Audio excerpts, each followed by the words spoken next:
It's another episode of the Next Fix podcast. Today we've got Scottie coming from off the grid, and we're gonna get into the details of that. But this gentleman he's decided to share some time with us, and I feel blessed. And somehow he's got like better internet connection than most of the U.S. So, but Scottie, man, hey, thanks for carving out some time here for us. How are you living out there in the wilderness, man? Yeah, really good, man. We do have fast internet. The problem is the electrical grid. I had a call earlier that like it cuts out for like maybe a second, but that requires a restart of the router. I'm working on solving that. We've got Starlink internet and we are working on solar batteries to round out the infrastructure, man. But we're living, dude. Yeah, we're gonna get into the details about why does that matter, how you ended up there, and I am a huge proponent for adventure. I think that's what the Creator has called us to. I think it's one of the highest callings, and here you are. You're definitely in the mix, man. And so, well, before Starlink, before doing all this fantastic work, what did it look like when the train came off the tracks for you, brother? That's what we want to know. We want to know about the comeback story, and that usually has some kind of a catalyst that wasn't so great in the past. Yeah, great question. Yes, I grew up in North Carolina on a farm, basically. Very religious, fundamental parents. And that didn't really resonate with me. So I left as quickly as I could. I joined the military. I went to West Point, served as an officer, actually got posted in Alaska. And that was really amazing because I was in the middle of a community. I knew who I was. I had an identity and I had a purpose. Problem there is the military has a heavy drinking culture. And so we don't True. talk about, what's going on with our lives. We just shut up and drink, basically. Right. Scottie, I want to unpack real quick because I'm not positive everybody knows what West Point is. I have like an idea, but from what I understand, it's like one of the top military schools that exists. Am I right? Yes, depending on who you talk to, it is the top military school. But it's the U.S. has 4 academies, basically: Air Force, Coast Guard, Navy, and Army. And so West Point is the Army Academy. You can't just show up and get in. You have to be either nominated by the president, a representative, or a congressperson. And it's a Right. very, very difficult application process. So I spent the majority of my teens getting into that. And it's 4 years, pretty grueling experience. But good upside is you get your education for free, but you owe the Army 5 years of service typically afterwards. And so Sure. Sure. I actually really liked it, to be honest with you. It was a Yeah. great Yeah. experience. Yeah. Well, I mean, it speaks to you being kind of a high caliber kind of person. And so you end up in Alaska, right? And so when you said that you were in the community, you're talking about the military community, The like that. military community, exactly. Sure, sure, You sure, know, sure. I came from parents that told me that I couldn't associate with anyone that thought differently than I did. But then I was put in the military where you've got people of all colors, creeds, races, backgrounds, sexual orientations. It doesn't matter. And we're all wearing the same uniform and moving in the same direction. And so that started to open my eyes. But one of the beautiful things about that and why it's so difficult for many veterans to transition after is it's like a huge family. And that's really what I was missing. In fact, Right. after this is part of the train wreck. When I started moving away from the religious background of my parents, they estranged me from the family, Okay. and so quite literally did not have blood family. I had the Army as my family. So then I Right. get to Alaska, and I'm training for a very special role. I was going to be sent to Ranger School and very possibly Special Forces School. So I was out in the middle of the wilderness at 40 degrees below zero, got ferry lost, and froze off a couple of toes. I very nearly lost half my foot. Had very, very bad frostbite, nearly lost my fingertips. It sidelined me for a year while I recovered, and that meant that I had to be medically retired from the military. So I've trained for 4 years at West Point. I've been 3 years in the Army, and I thought this was like I got my life path, my career, my community, my Sure. family. Boom, everything was stripped away in an instant. Okay. So they kind of like, respectfully boot you out, right? And I'm imagining that this is where you get out, you don't have your blood, and now you don't have your community. And I can see the writing on the wall here. It's got nasty. Yeah, I'm a young Army officer, 23, I think, by this point. I developed a heavy drinking habit to cope, and now I've got a bunch of guilt, survivor's guilt. I'm piled on top of that, and I don't have a place to land. Pick the worst possible job ever. I was hired as a oil and gas salesman for chemicals. And the Okay. oil and gas industry like operates like old school sales. Hand Scottie a Okay. credit card, go get them drunk, sell them chemicals. I turned out to be very good at it, but it was Right. the worst Right. possible thing for me, man. So here I am, a functional alcoholic without family, drifting around, and I'm just absolutely miserable. And the train wreck fall moment for me was okay, I tried the religious route. That didn't work. It didn't resonate with me. I tried the military route and I don't have access to that anymore. And now I've tried the route of what everybody tells you you're supposed to do, which is get a nice job, nice car, nice partner, nice apartment. Done. Check. Right. I'm still not happy. What the hell's wrong? Right. And Right. and so I'm systematically checking the box of, okay, well, who tells me I can be happy and how I can do that and how do I do that? Well, my next foray was into entrepreneurship. So I started working online, building marketing companies. I became a programmer and I actually hit it big. In 2017, I coded a company in my basement. And within 6 months, we were doing 50,000 a month in profit. I was like, I have made it.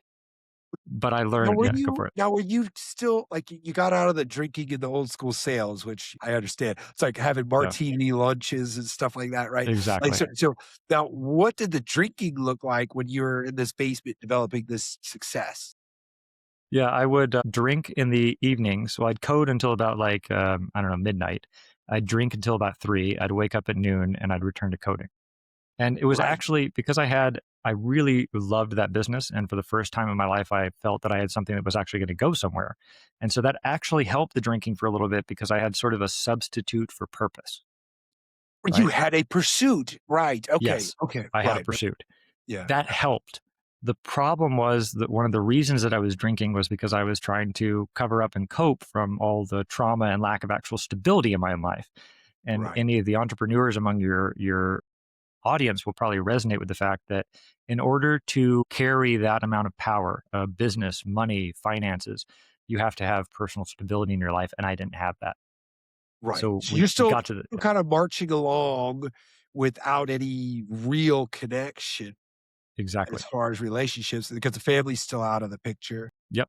Family's still out of the picture. I was having some girlfriends, mostly in the sense of I was trying to substitute this idea for family, but no one ever measured up to what I thought I needed. And I just honestly was not the person to attract a good mate into my life. You know, it took me a Sure. long time to figure out like, why am I looking for the right person? Why don't I just become the man that the right person needs and then let Right. it happen from there? So the business ended up just absolutely spectacularly running it right into the ground. And so now I've got nothing. And I've tried entrepreneurship, I've tried everything. I don't know why, but Colombia had started to call me at this point. And so The I was, country.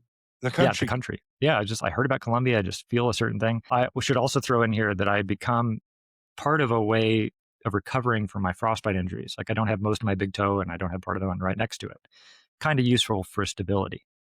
I started dancing salsa. I became a semi professional salsa dancer for 7 years. I I love it. I love a Surprise. semi-professional salsa dancer. To have that, like, in a resume, it's like, "Huh, what Yeah. about Huh. like a semi-professional?" Which I don't even know what how does semi-professional, like, I don't even know. In a nutshell, semi professional means that you're good, but you're not good at enough to get people to really pay you. Sure. Sure, so you might win a contest and make a few hundred or something, but, Yeah. right, Like I sure, sure. never actually won any money on it. And if you calculated the amount of money I spent on drinking while I was doing the salsa dancing, I lost my shirt, man. So I did some Alright, so hold on, competitions. I'm putting this together here, Scotty, right? Like, here's you, right? You're a military dude with 8 toes. You come waltzing in, you Eight, belly eight up and a to the half. bar. 8.5. 8.5. Okay, I don't wanna sell you short. I don't wanna sell you Yeah. short. Please don't. I 8.5 don't have a toes. whole lot. 8.5 toes, you come belly up to the bar, you whack back a couple shots, you hit the dance floor, you're like this white dude salsa dancing left and right, and so what a peculiar journey, right? And so, all right, so the toes are growing back, that's good. You're able to function because 'cause you're dancing. So that's all a good direction, but I imagine okay, so I wanna know, like, how is this alcoholism, is it just lurking in the background or, got it, got it. Yeah. It was a monkey on my back that I wasn't able to quite escape because I still at this point was not able to focus on the things that I needed to stabilize about my own life. But one thing that salsa dance did for me was it exposed me to a larger community of primarily Latinos who still have embedded in their culture, no matter where they are, generally, this intense focus on family and social circles and acceptance. And so I was like, huh, I resonate with these people a lot, actually. Maybe I should go to where they're from. And so I first went to Puerto Rico. I started traveling around a bit, went to Puerto Rico to explore part of the roots of salsa, which comes, by the way, from the indigenous people. A lot of it, it's got a lot of influences African spirituality, indigenous rhythms, and a lot of the spirituality and cosmovision focused around salsa dancing. And it was actually salsa dancing that opened my spirituality in a way. Because you do these sort of moves and really connect with it at a deep level, and I was like, huh, Uh-huh. I'm feeling something here. So anyway, not to Right. go too far in that direction, but I Yeah. ended up in Puerto Rico. And then from Puerto Rico, I had some friends invite me to Medellin, Colombia. They're like, it's really great. The weather's amazing. Living is cheap. You should try it out. And I had about enough money for 2 weeks, I think, in an Airbnb and a plane flight. So I was like, all right, oh, great. I'll figure it out. I'll make it work. And I landed in Colombia. And for the first time ever, I felt a sense of home. I was like, okay, we're getting closer. We're getting closer. Now, I'm still an alcoholic at this point. I spent many years, I actually got married to an indigenous family where I'm still an alcoholic. And now I try, okay, I've tried entrepreneurship, I've tried the military, I've tried success in the corporate world. Now I'm going to try family life, right? Maybe it's a family that's going to stabilize me. The problem is alcohol, still a monkey on my back. I ended up, sure enough, depressed as hell in 2 to 3 years and was literally sitting there in an apartment in Cartagena looking out at the beach and the waves and the sunshine and didn't even want to go outside. That's And wild. that was my low point, man. That was my low Yeah. point.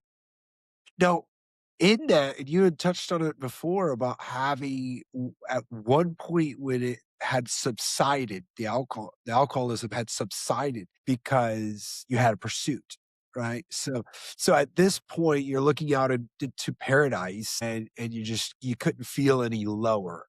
Well, I is that you have the family. Are your gears turning at this point towards anything positive, or Yeah. how does that look?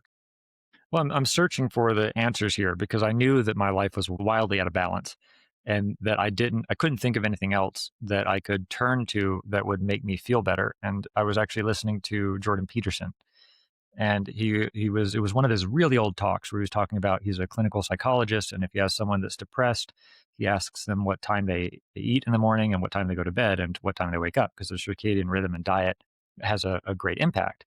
And that, like, for some reason, like, clicked something really deep inside me. I said, oh my god, there's a antidepressant checklist. There's a list of things that I can do to not feel this way anymore. And so I And made a you're pact very with myself. systematic. You're very Oh systematic, yeah, right? You're a coder. yeah. About what year was this, man? And I have a reason to ask you that. This was 20 This is 2017, 2018. That's wild, brother, because I got sober 2019, but I wanna say 2017, 2018, I got introduced to Jordan Peterson, right? No way. And he was massive, and I know he's incredibly political these days for all kinds of reasons and all of that, but his old lectures, like he was Gold. telling to students, young people, and I'm still a huge fan. It was just that timing of when he kind of hit the scene, 12 Rules of Life and all of that. I also resonated highly with what he was proposing. It had a lot to do with responsibility and those things like that. And so it's kind of wild because it was around the same time that I was being introduced to his writings and kind of like that approach. And it's not like he owns that approach, but I really felt he, as a Canadian writer and professor at the time, before what he has kind of turned into now and all of that, I just loved it. I just loved it. So that's interesting that you and I were kind of both resonating that. So you have this checklist, this depression checklist, right? So what you're like checking the boxes off of that thing, or you just went nuts with it?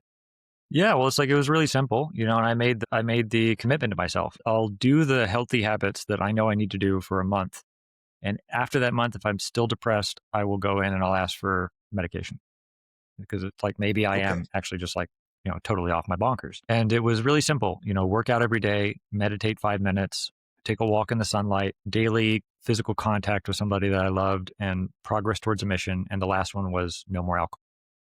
And so I went cold turkey and did that Wow. for a month. And lo and behold, wasn't depressed anymore. It didn't So solve all the problems in my life, but that was step one. sure, and you know what, man? I'm so happy that you didn't go down that, the prescription route because once upon a time, I was diagnosed with schizophrenia. I was diagnosed with the bipolar disorder. I was diagnosed with depression. I was on all kinds of stuff, and I have a lot of grace for the doctors because 'cause I'm half lit when they're trying to diagnose me. How Yeah, can you diagnose a guy and he's he's drunk as hell, right? I feel like some forgiveness. They didn't know and they're trying, but man, they diagnosed me with everything in the book and I was taking all that medication. But once I stopped drinking, lo and behold, to your point, I didn't have those things. I didn't have those diagnoses. And then I was like, well, I don't need this medication once I kind of cleaned up my clarity. And so you do that for a month, right? And then I'm imagining you kind of just lit on fire after that. Is that correct? kind of. It took me a couple of years still to find really what I needed to be in. Because although I had stabilized myself, I still had some very deep wounds that I was carrying: family, origin story, military separation. So I still hadn't fixed those baseline habits. And that is where plant medicine comes in. Okay, okay, okay. Now, you did mention something in there in that checklist, and it was a purposeful mission. Am I right? Yes. When you checked that box off, what was that? It was work on the business that I was working on at the moment. I was Okay, partnered with another military veteran and an entrepreneur and helping him build his business. But that wasn't like a purpose. I think it's really hard to find that purpose that lights you up and that sets you on fire. right. It's often, I think, maybe sensationalized a little bit, and people don't. It's kind of like people aren't prepared to do the work to find it, and that takes some experimentation. So I hadn't found that yet, Sure, but that sure. that came after plant medicines. Are you ready for me to dig into that a bit? Yeah, most certainly, man. Yeah, because I love this. I love this type of approach. Who introduced you to this plant medicine? Brother of mine, Jonathan, he still lives a couple blocks down the road, actually. He was a cavalry scout, also in the military. And so I Okay, was extremely resistant to anything that sounded like hippy dippy or woo woo stuff. But he was just grounded enough and a combat veteran. He was like, "You should really try this, man." And so I listened to what he said. I tried it. And it, for the first time, opened my eyes to the lack of responsibility I was taking in my own life. I wasn't doing deeper work. I wasn't actually progressing, I was managing. And so, yeah, I cut out alcohol, but have I really found the family that I'm supposed to support? Have I really found my mission and purpose in life? No, I haven't done any of that. What's holding me back? Well, I might not be coping with alcohol anymore, but I'm coping in other ways, right? So it really sort of dumped this idea of I have to be responsible now and integrate my own life. And so I started apprenticing with various indigenous elders here that were, one lady, for example, is running sweat lodges. It's a northern tradition, Mexico and the U.S. So I apprenticed under her for a couple of years. I started helping in ayahuasca yahe ceremonies, and every step of the way got me a little bit closer to my purpose. I cleaned up my life. I saw my friends who had a stable marriage and a child. I was like, I want that, and the medicine said, well, become the sort of man that deserves it. Ouch. Okay, yeah, great. Oh my god. Okay, fine. I'll do that. yeah. And so I got to work. And it took me a couple of years, but I attracted in the amazing wife that I have now. She's a medical doctor and deeply studied in Eastern medicine, and she's also indigenous here from Colombia. So I married into Interesting. an indigenous family. Like really interesting, right? Um, Right. Yeah. Now, where and did you yeah, meet her? Was if she was practicing, you said Eastern medicine, right? Like I yep. imagine. So, Eastern and you medicine, met and her also she was there. still working at a hospital at that time. So the elder that I was apprenticed under, Abuela or grandmother Gloria, she was holding her ceremonies at my house. And so I would very often like she had an open invitation. She'd walk in, she'd do her ceremonies. And so I came in from one ayahuasca ceremony, not slept all night, came into my own house and there was like a full blown drum building workshop in it. My future wife was sitting over there in the corner, and I just kind of sat down, like, "Hey, here's Scotty. He's the owner of the house. Hey guys, what's up?" And I just, did my thing, and that's how we met. See. Well, brother, good on you, man, for being able to like just kind of like, you know, I know you practice salsa, not waltzing, but you just kind of stroll into these scenarios, right? And you just kind of like, hey, it's a drum circle? I'm in. Like Yeah, you have a lot of courage as far as that's concerned. or it might be a little bit crazy, probably a little bit of both. But that's all right, man. I that when sometimes you hear crazy, that some I think oftentimes it's portrayed as like a negative thing, but I feel like it could be advantageous. So what plant medicine you've apprenticed under several different, like you mentioned ayahuasca, and so I guess what is your plant medicine of choice? Like what is it that really that you built maybe a regimen around? Three, yeah, well, four primarily, in no particular order, but some order. Ayahuasca, or as we call it here in Colombia, yahe. Then we would have mambe and ambil. So mambe is coca leaf that's powdered. It's dried, toasted, and powdered. It comes in a powder. This is medicine of the word. So it helps us sweeten our words and pay attention to what's coming out of our mouth. And then tobacco in two forms. Tobacco in its form of ambil, which is like a tobacco paste that's boiled down. This represents the masculine, mambe is the feminine. And those together are really medicines that help us. Like we walk with these on a daily basis. We walk with yahe or ayahuasca less frequently. But those are my primary medicines of choice. Interesting, man. Interesting. I know ayahuasca just took off like a rocket. There's a lot of players in the space now. Not all of them are genuine, but you don't strike me as the kind of person that just, gets into any kind of ayahuasca practice, right? And so has Yeah, this been something that well, just in case anybody doesn't know what ayahuasca is, I'll explain my probably flawed please. perception, but it's a hallucinogen, right? And then you turn it into a tea, and it's meant to be done with appropriate shamans. Like Yes. there are like specified people in indigenous communities, and I don't think I want to say it's in several South American countries, but I don't know. There might be, but anyways, it's a very intense hallucinogenic experience, Hmm. and so you're kind of under the watchful eye of somebody who's been there, understands it, does it, this shaman. So you're in good hands, and then they administer the tea. But I also have heard that it can be quite tense. So yeah, let me know, kind of like, dig into maybe some of that very brief description. That's a great description. People can look up the actual chemical components, but it's a vine and a leaf. The vine has an MAO inhibitor, which is a chemical compound that allows the body to not immediately destruct DMT when it's in the bloodstream. And then the leaf has the DMT part. You're right. This space and ayahuasca in general has blown up, and this is a lot of the work that we're doing. Like our community doesn't offer ceremonies at this particular moment because what we realized was after a lot of work and experimentation and a lot of talking to our elders and a lot of communicating with the plant itself, which we view as a spirit, people were coming in and they're like, okay, I've tried everything. I've tried like AA, I've tried, therapy, I've tried ketamine, I've tried this and tried that. And a lot of people come in with the idea that ayahuasca is this thing that's going to like magically fix their life. No substance that's going to magically fix your life or make your trauma go away exists on earth, full stop. What the elders will tell you is that the real ceremony that matters is a ceremony of your everyday life. So it doesn't matter if you are a Christian or if you're an AA practitioner or if you meditate or do yoga or take plant medicines. There's no one path that we see that works for everybody. Everyone has to find their own path. And the only thing that matters is how do you live your life? Okay. You also hear integration as a buzzword a lot. No, I got to integrate what the medicine's telling me or integrate this. Most people think that integration is understanding what the medicine is trying to tell you to do. And I think that integration is actually applying the lessons of whatever modality you're using and actually changing that in your real life. So it's kind of like if you go in AA and you sit in the meetings and you don't follow what it teaches or follow the program, and you pick up a beer bottle as soon as you leave, you're wasting your time and you're a hypocrite. So, like, what are you doing? Stop that. Sure. Well, what comes to mind is like repenting, you know, Yes, and that's a religious buzzword, but if you dig into the meaning of it, to repent is to change, right? exactly. It's like Yeah, you acknowledge the issue, you acknowledge where you have fallen short, which sin is to miss the mark. It's actually a term for when you miss the bullseye in archery, right? You've sinned, you've missed the mark. So you're not on target.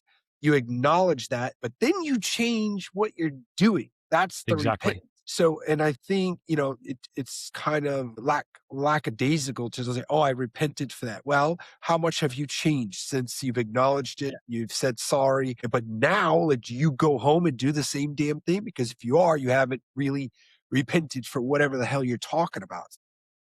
Yeah. Man, I really love that you're because this also leans back into what you had said worked for you, the Yeah, responsibility, picking up the exactly. responsibility, and then becoming the man who has the family and deserves to have a family. Yeah, like, can I ask if are you a Christian? I am a Christian. Yeah, yeah, This I really would love to share this with you if I can. I spent a lot of my time as an atheist when I was going through the military and the separation from my parents and their particular worldview. I carried a lot of anger towards God and Christ and the Christians in general. It was plant medicines that brought me back to an understanding and a relationship with God yeah, in a very profound way. I now sing like a lot of the songs I sing. I'm a guitarist and musician. I sing a lot of songs about Christ because there's been a lot of influence that Christianity has had in these traditions. And if you talk to many of the elders, they are believers in Jesus. They are believers in God. And it's a really beautiful full circle of where I came from running away from religion. I still run away from religion, but running away from a relationship with God, which I think that Christians would agree is the thing that you're really after. You know, is I think it was on Isaiah. One thing that my scripture study a long time ago told me: "Seek me, and you'll find me if you seek me with all your heart." And that was my commitment with the Creator. I will seek you with all my heart, and I know that like nobody can tell me what this is, or I have to find you for myself, and I did. And yeah, interestingly, plant medicines was part of that. And on yeah. the indigenous perspective, what you said about repentance is very true. And what I'm saying about integration, you could say the same thing because repentance, as you mentioned, is not just feeling you're sorry about a thing. It's I'm going to change this and I'm going to actually demonstrate it, which is the point that we're getting at with Ocóyái, which is it doesn't matter what you say or what spirituality talk you can talk about. It only matters how do you live in your daily life? How do you eat? How do you sleep? How do you treat your children? How do you raise your family? How do you treat your community? And is your own life ordered? Kind of like 12 rules of life, right? Sure. And that's what we're about. And Well, you gotta slow down a little bit yeah, for me, brother, sorry, and I my no, bad. well, just because you I went get so over excited. yeah, hey, I know I'm pumped too, brother, and it's a blessing.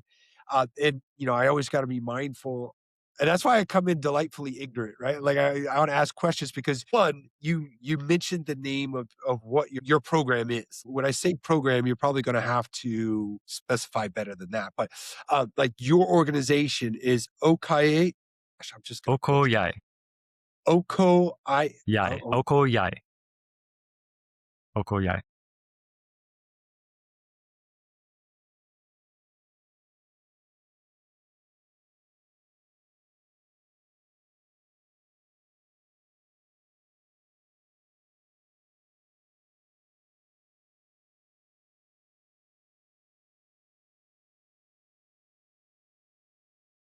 it's like your daily habits, right? And that's what you work with? That's how it goes okay. Yeah, that's how it goes down.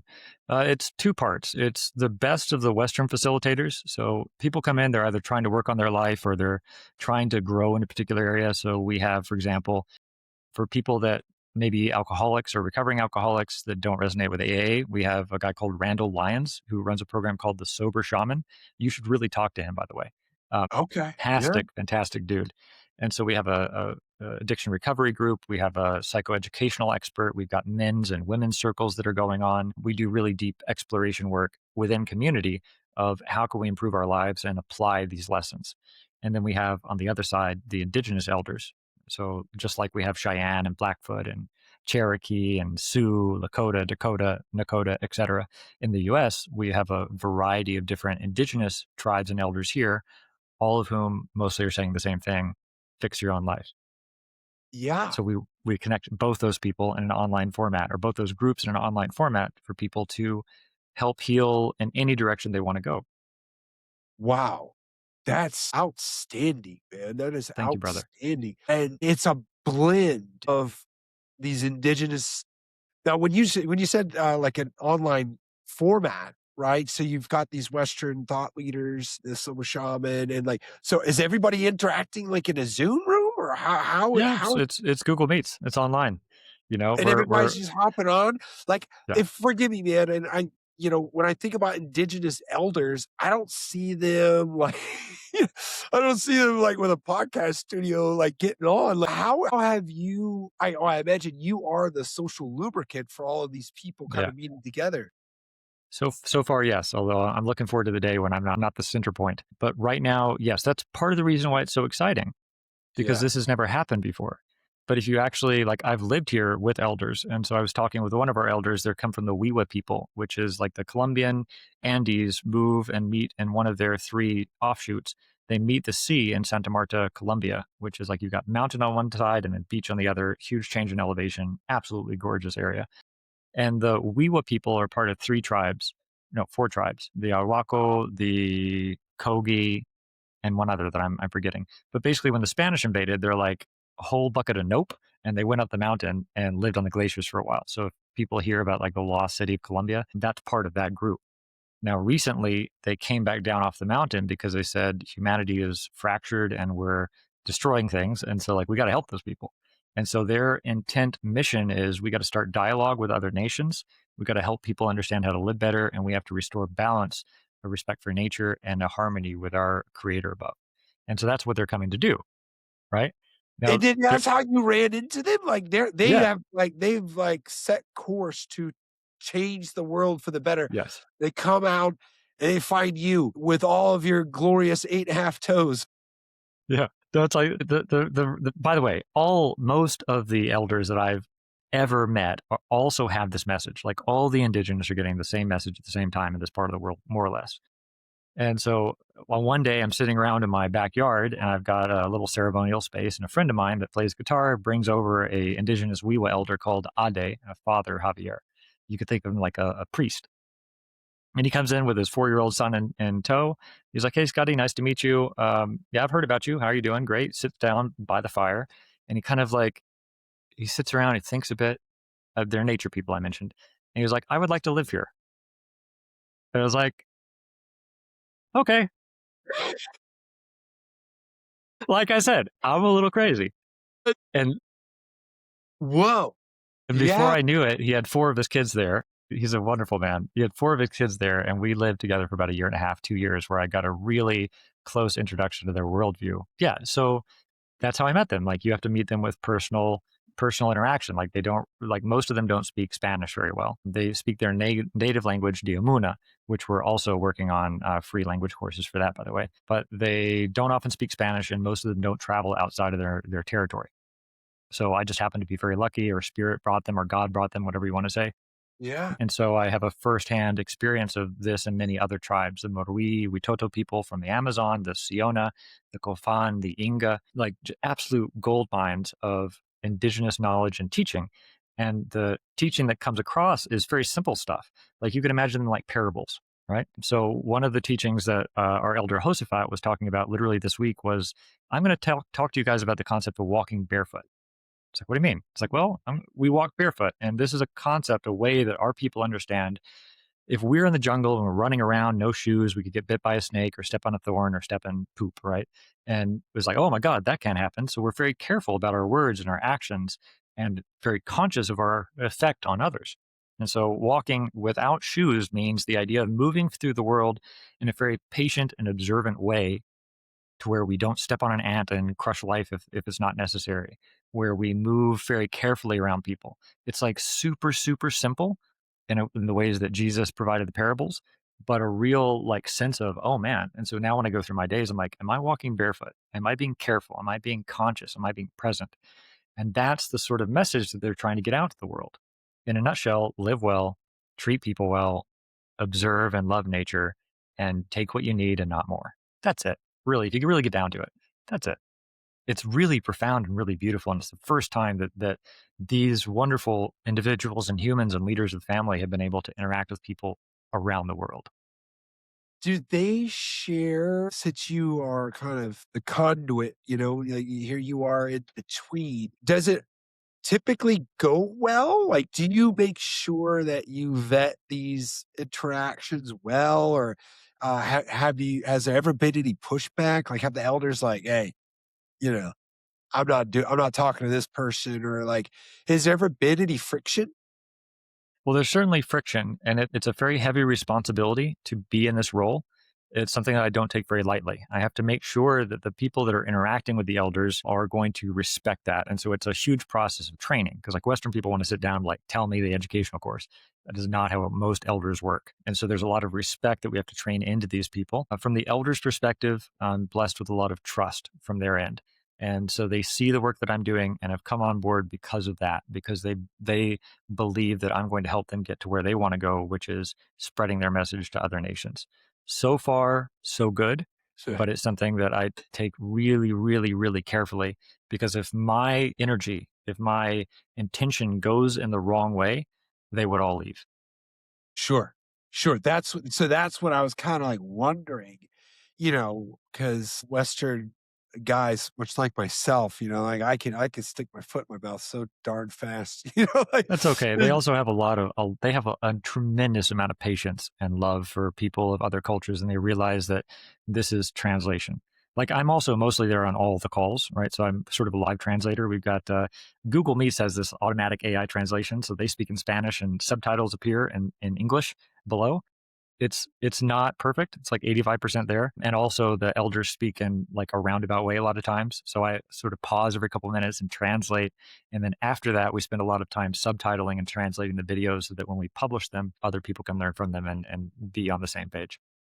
it's how many languages do you speak? And do you speak their dialect? Do you speak their I don't speak the Diomuna dialect. I don't speak any other Indian dialects, although I do have some working knowledge. But like I said, I'm developing a course for that. I speak English, obviously. I speak Spanish fluently, and I speak passable Russian, which I studied at West Point. it's Rush? It's the semi-professional salsa dance. Yeah, I'm probably being a little bit exaggerating in that aspect. I probably don't speak much Russian at all. I haven't used it in 20 years. It's hey, look, man, it's more than I know. And so yeah, this is so wildly cool, man, that you're in there doing that.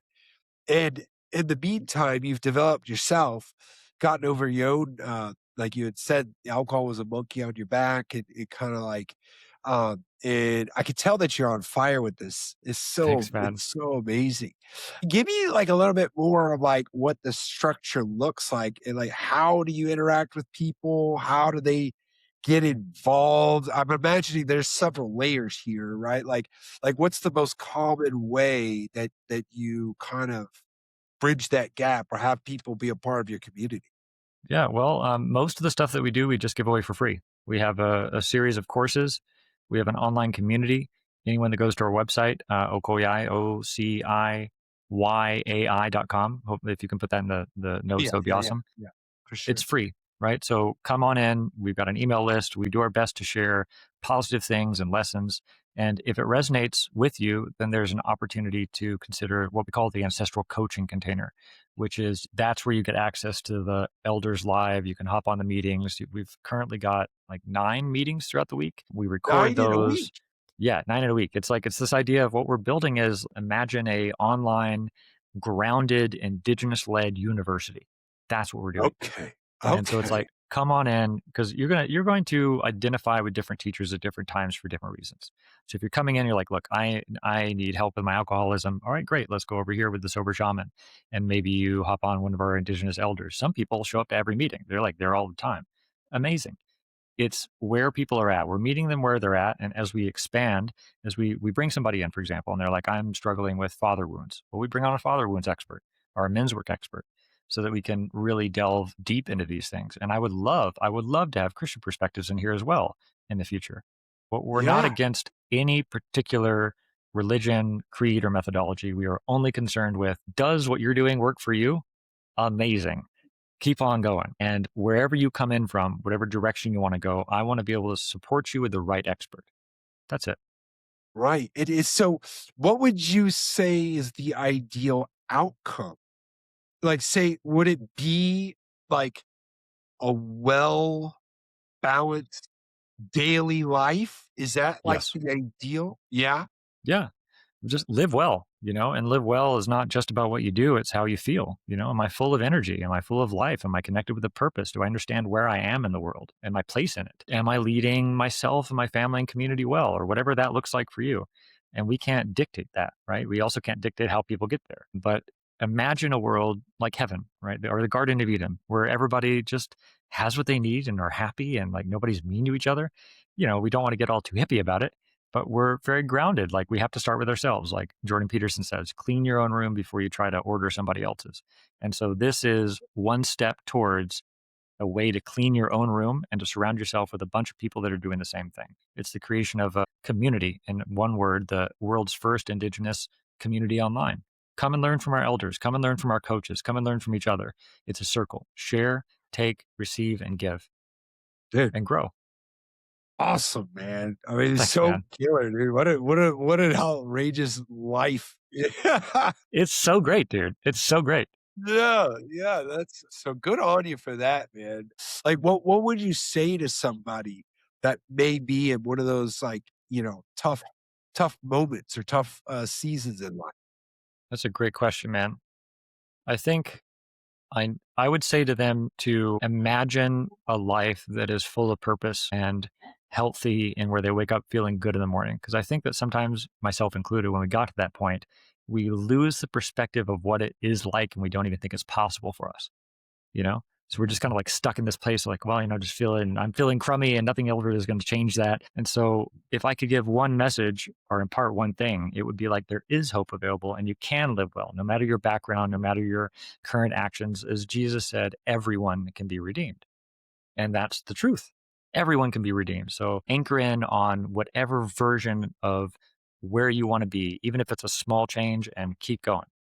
Thank you so much, man. I really thank you for this time. I really thank you for the work that you're doing. It's awesome, man. Thank you, brother. I appreciate that and receive it. Yeah. Okay. Well, this has been another episode of The Next Fix. See you on the next one.